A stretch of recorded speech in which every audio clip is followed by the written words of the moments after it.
Heathrow Airport, Britain's biggest and arguably most well-known airport. However, let me take you back a few years to the pandemic in 2020. You must stay at home. It ruined the aviation industry, arguably permanently. However, it's time that the aviation industry here at Heathrow bounces back.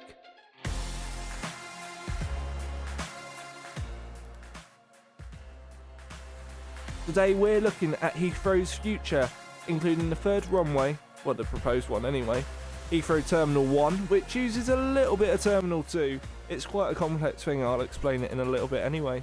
And of course, not forgetting, you may be able to get through border control using facial recognition. Let's look at the future with Heathrow, with facial recognition for now.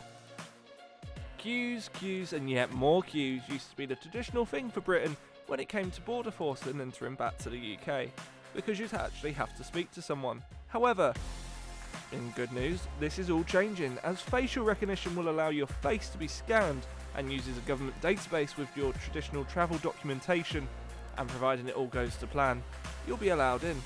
However, only certain people currently can use this technology at the moment.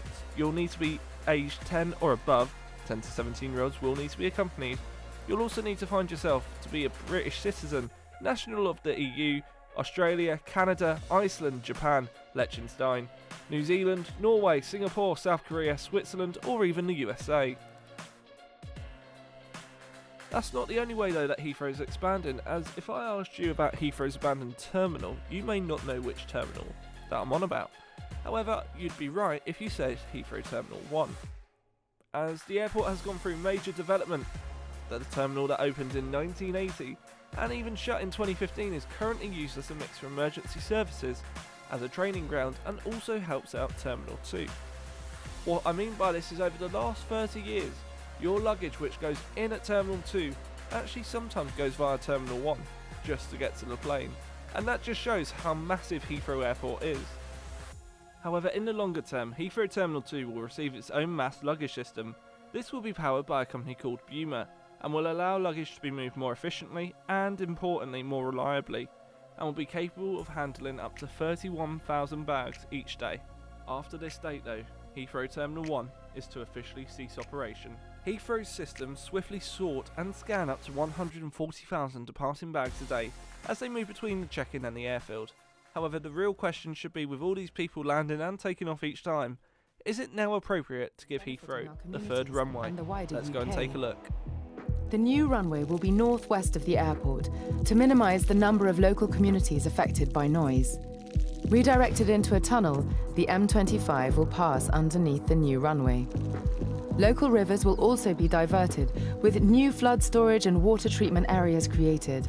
Let me take you back 18 years ago to December 2006, where the government actually launched an initial idea into Heathrow receiving a third runway. 18 years later, here we are still wondering whether Heathrow will actually receive the third runway. As there are pros, there are cons. The area that would suffer the most though would be Harmondsworth. Some of this village would be demolished, whilst the remains of it wouldn't be the same, in favour of the third runway. Pros of this would mean that it would boost trade and passenger capacity, ensuring Heathrow thrives as a global hub. However, with every mass project like this, there's also got to be some criticism, and the main issues at hand here are environmental and social issues. The environmental ones including noise pollution and pollution in general. Must be worth noting though that there have been legal challenges along the way, despite the government backing Heathrow getting the third runway. The eyes to the right, 415. The nose to the left, 190. That Heathrow in the long term is not in the right place, and I'm afraid a third runway is undeliverable. And this MP is about to resign to force a by-election as a protest. It's wrong because of the million people who will directly suffer on the back of the environmental harm this project unavoidably produces, and doomed because the complexities, the costs, the legal complications mean that this project is almost certainly not going to be delivered.